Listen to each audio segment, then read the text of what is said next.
Illustration number 44. Take out illustration number 44. Page number 3.56.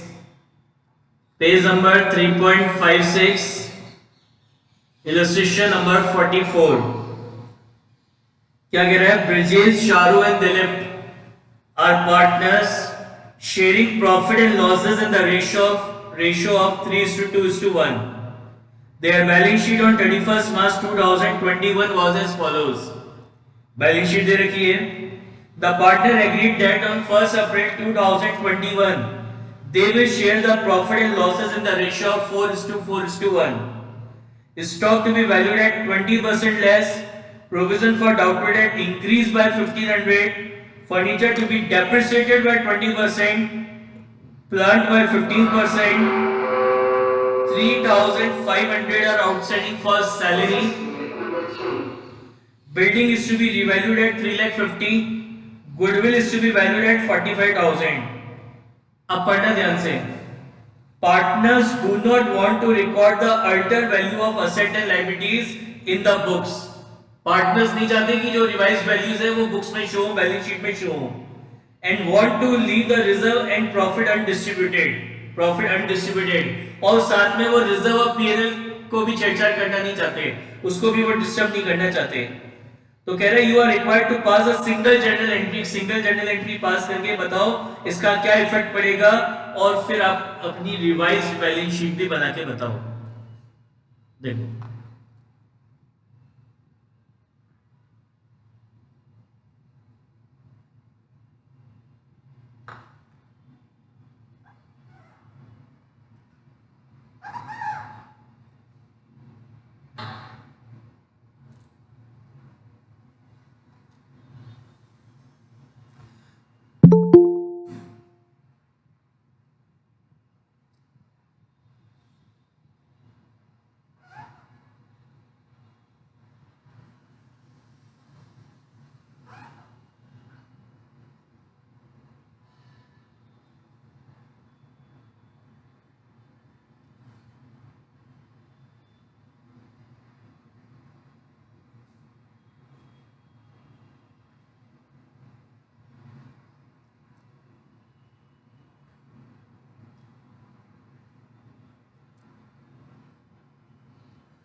देखो अब सबसे पहले अपन इसका क्या बनाएंगे, वर्किंग नोट.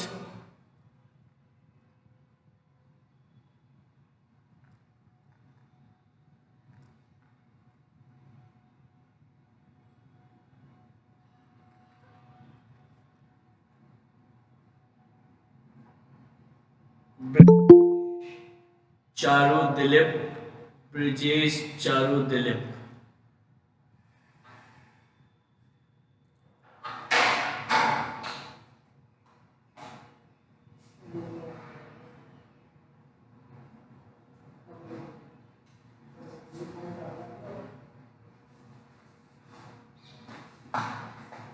और ये आपकी होगी बैलेंस शीट. सबसे पहले क्रेडिटर्स हैं, तो क्रेडिटर्स के लिए क्या करा है, there is no adjustment regarding the creditor, तो इसको अपन as it is balance sheet में शो कर देंगे. क्रेडिटर कितने के, 87,000. उसके बाद रिजर्व है, तो कह रहे वो रिजर्व को मतलब डिस्ट्रीब्यूट नहीं करना है, लेकिन उसकी एडजस्टमेंट एंट्री पास करनी है. तो रिजर्व को डिस्ट्रीब्यूट नहीं करना, तो उसको एज इट इज यहाँ लिख दो, और इधर वर्किंग नोट में भी लिखो, लेकिन डिस्ट्रीब्यूट नहीं करना, लेकिन एडजस्टमेंट एंट्री रिजर्व के लिए पास करनी है, ऐसा क्वेश्चन में कह रहा है. तो इसको यहाँ पे वर्किंग नोट में भी लिखो, रिजर्व को, ये आपका एक तरीके का प्रॉफिट है, और क्योंकि इसको आपको डिस्ट्रीब्यूट नहीं करना है इसलिए इसको बैलेंस शीट में एज इट इज लिख दिया. फिर ऐसे प्रॉफिट एंड लॉस अकाउंट है, तो इसके लिए भी कह रहा है कि इसको डिस्ट्रीब्यूट नहीं करना पार्टनर्स में, लेकिन एडजस्टमेंट एंट्री पास करनी है। तो क्योंकि डिस्ट्रीब्यूट नहीं करना है इसलिए इसको एज इट इज लिख दिया बैलेंस शीट में, लेकिन एडजस्टमेंट एंट्री पास करनी है इसलिए इस वर्किंग नोट में लिख दिया प्रॉफिट एंड लॉस अकाउंट कितना 21,000। उसके बाद कैपिटल अकाउंट के बैलेंसेस दे रखे हैं, तो यहां लिखेंगे by balance brought down 3 lakh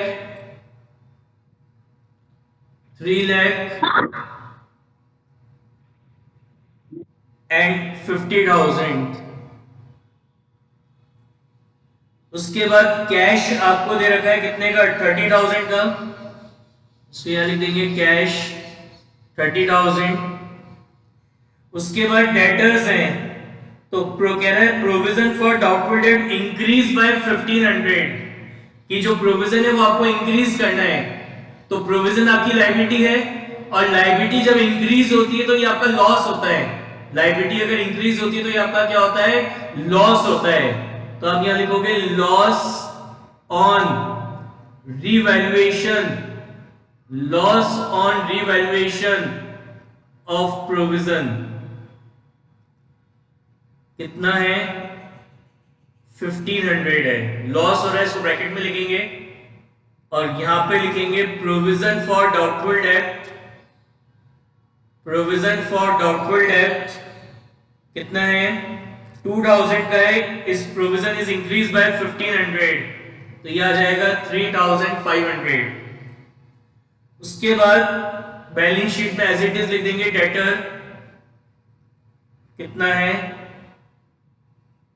62,000। एक सेकेंड, गलती कर दी मैंने, वो आपसे क्या कह रहा था असेट और लायबिलिटीज को तो उसी वैल्यू पे शो करना है, तो प्रोविजन इंक्रीज तो कर दिया, प्रोविजन को आपने इंक्रीज तो कर दिया, लेकिन बैलेंस शीट में प्रोविजन ओल्ड वैल्यू पे शो होगा। यही तो क्वेश्चन कर रहे हैं कि असेट और लायबिलिटीज का रिवैल्यूएशन तो करना है लेकिन बैलेंस शीट में पुरानी वैल्यू को शो करना है, बैलेंस शीट में कुछ चेंज नहीं करना।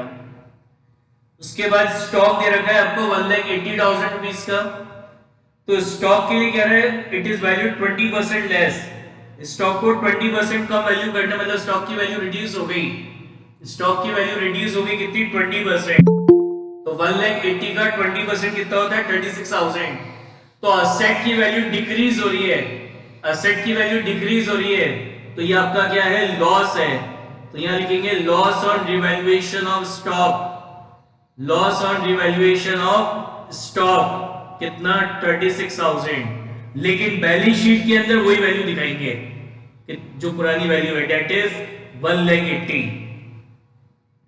फिर फर्नीचर आपको दे रखा है 30,000 रुपीस का फर्नीचर दे रखा है, तो फर्नीचर के लिए क्या कह रहा है इट इज डेप्रिसिएटेड बाय 20%, तो 20% ऑफ 30,000 इज 6,000, तो इससे आपके फर्नीचर की वैल्यू कम हो रही है कितने से 6,000 रुपीस से, तो असेट की वैल्यू कम हो रही है, तो ये भी आपका लॉस है। तो यहां लिखेंगे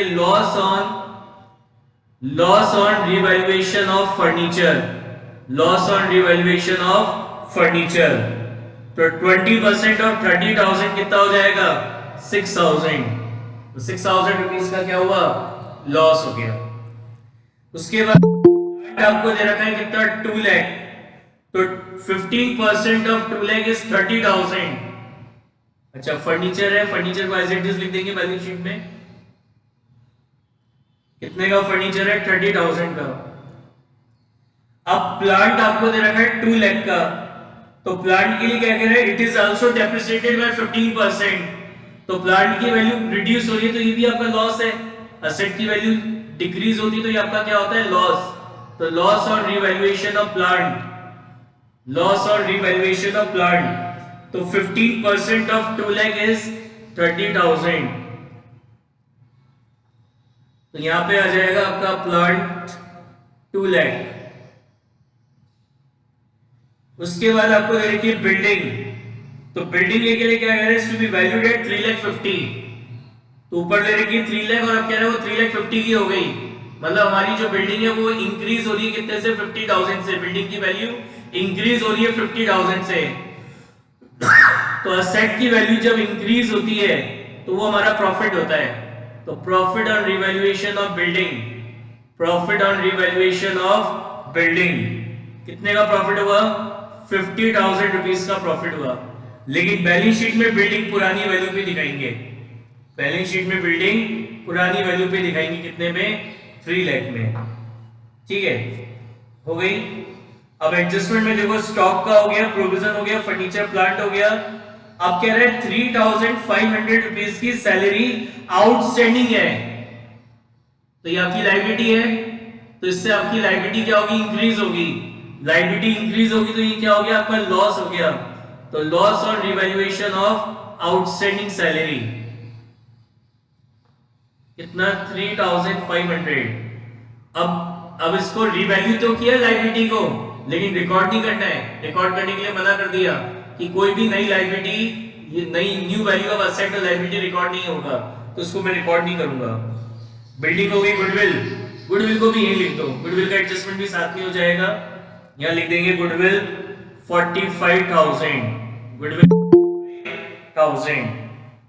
हो गए सारे एडजस्टमेंट, सब कुछ लिख दिया। अब अपन को इसका नेट अमाउंट निकालेंगे। जो लॉस है उसको तो माइनस करेंगे, ये प्लस होगा, ये प्लस होगा, ये माइनस, माइनस माइनस माइनस, ये प्लस होगा, ये माइनस और ये प्लस होगा। तो ये सब एडजस्ट करने के बाद, ये सब इसमें एडजस्ट करने के बाद ये आ रहा है 81,000। कितना आ रहा है? 81,000। ये आपका क्या रहेगा? Net amount, net amount to be adjusted, net amount to be adjusted, net amount to be adjusted. अब इस अमाउंट को एडजस्ट करने के लिए अपन को क्या निकालना है? सैक्रिफाइसिंग रेशियो निकालना है। सैक्रिफाइसिंग रेशियो क्या होगा? Old ratio minus new ratio, minus new ratio. तो B, C and D. Old ratio क्या है? 3/6, 2/6 and 1/6 minus new ratio. New ratio क्या है? 4/5, 4/5 एंड 1/5। तो इसका एलसीएम कितना आएगा? 30। तो 30 divided by 6 is 5, 5 multiply by 3 is 15, 30 divided by 5 is 6, 6 multiply by 4 is 24। तो 15 माइनस 24, 15 माइनस 24 करेंगे, कुछ गलती कर दी, दोबारा देखो। 30 एलसीएम आएगा, 30 divided by 6 is 5, 5 multiply by 3 is 15। Sir, sir, it's 4/9, not 4/5. Okay okay, 4:4 बनता है। ओके, यहाँ गलती कर दी।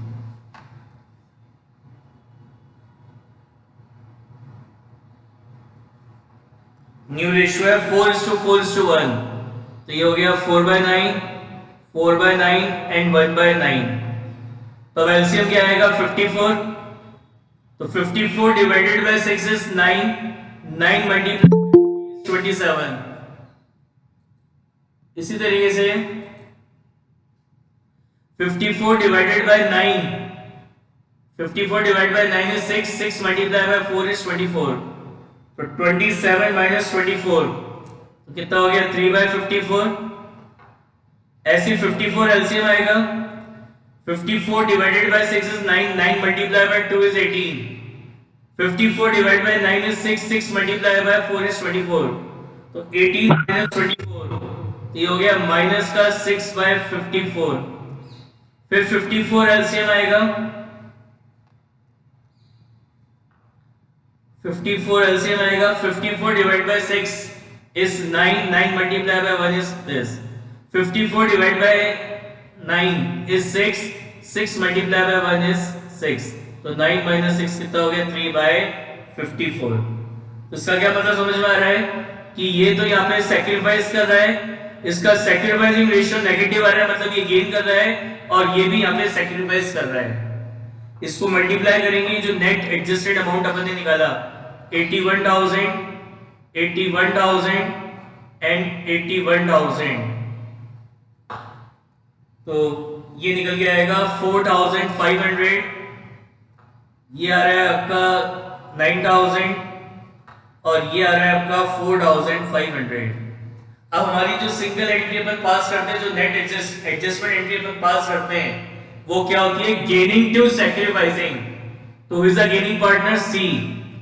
तो C capital account debit, C capital account debit 9,000 to B capital account, to B capital account 4,500 and to D capital account, to D capital account 4,500। क्या होती है entry? Gaining to sacrificing। तो C is the gaining partner and B and D is the sacrificing partner। तो C के capital account को debit करा है किससे? एक तो B से, तो to B capital account 4,500, to D capital account, to D capital account 4,500 and B और D के कैपिटल अकाउंट को क्रेडिट करा है किससे? C से। तो बाय C कैपिटल अकाउंट, तो B का कितना है? 4,500, 4,500। अब इसका अपन बैलेंस निकालेंगे, टू बैलेंस कैरी डाउन। तो ये आ रहा है आपका 3,04,500, 3,04,500। ये आ रहा है आपका 2,91,000 और ये निकल के आ रहा है 54,500।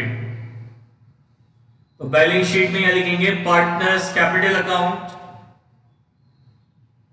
Partners capital account B C and D, B C and D कितना है? 3,04,500, 2,91,000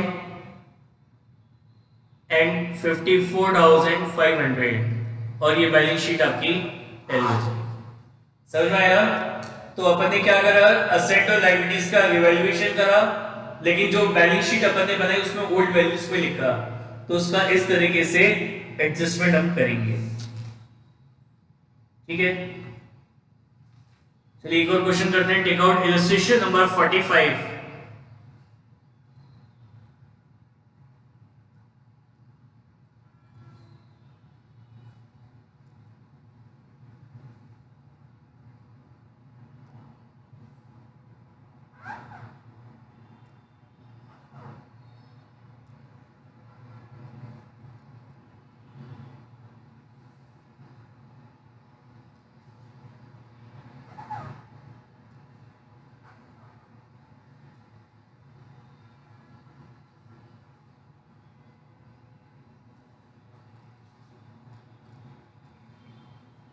क्या लिखा है? Shankar, Babita and Vishal are partners sharing profit in the ratio of 5:4:2। On 1st April 2019, they decided to share the future profit in the ratio of 4:3:2. On this date, general reserve was 34,900 and loss on revaluation of asset and liabilities is 5,200. It was decided that adjustment should be made without altering the figures of asset and liabilities in the balance sheet. Make the adjustment entry. तो कह रहा है इस date को general reserve था, general reserve है हमारे पास कितने का? जनरल रिजर्व है 34,900 का, और असेट और लायबिलिटीज को रिवैल्यूएशन करने पर हमें लॉस हुआ, लॉस ऑन रिवैल्यूएशन। आपको लॉस ऑन रिवैल्यूएशन गिवन है, कितने का लॉस ऑन रिवैल्यूएशन आपको गिवन है? 5,200 रुपीज का लॉस ऑन रिवैल्यूएशन आपको गिवन है। ठीक है ना? तो बस और तो कुछ गिवन नहीं, इसका नेट करेंगे तो net amount to be adjusted, net amount to be adjusted, इसको नेट करेंगे तो ये आ रहा है 29,700, 29,700 700। अब अपन इसका सेक्रीफाइसिंग रेशियो निकालेंगे। कैसे निकलेगा? Old ratio minus new ratio. तो कौन कौन है? शंकर,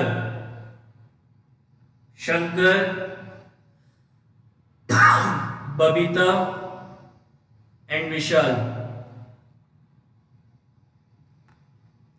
ओल्ड रेशियो कितना है? 5/11, 4/11 एंड 2/11 से लिखा है 5 + 4 9, 9 + 2 11 माइनस न्यू रेशियो क्या है? 4:3:2, यानी 4/9, 3/9 एंड 2/9। इधर रखा है 99 एलसीएम आएगा, तो 99 divided by 11 is 9, 9 5 45। 99 divided by 9 is 11, 11 multiply by 4 is 44। ये हो गया 1/99। इसी तरीके से आगे 99 एलसीएम आएगा, तो 99 divided by 11 is 9, 9 multiply by 4, 9 4 36। 99 divided by 9 is 11, 11 multiplied by 3 is 33. So 36 minus 33 is 3/99. Again 99 LCM आएगा, तो 99 divided by 11 is 9, 9 2s are 18. And 99 divided by 9 is 11, 11 multiplied by 2 is 22. तो 18 minus 22 ये आएगा माइनस का 4/99। मतलब ये यहाँ पे गेन कर रहा है और ये यहाँ पे क्या कर रहे हैं? सैक्रिफाइस कर रहे हैं।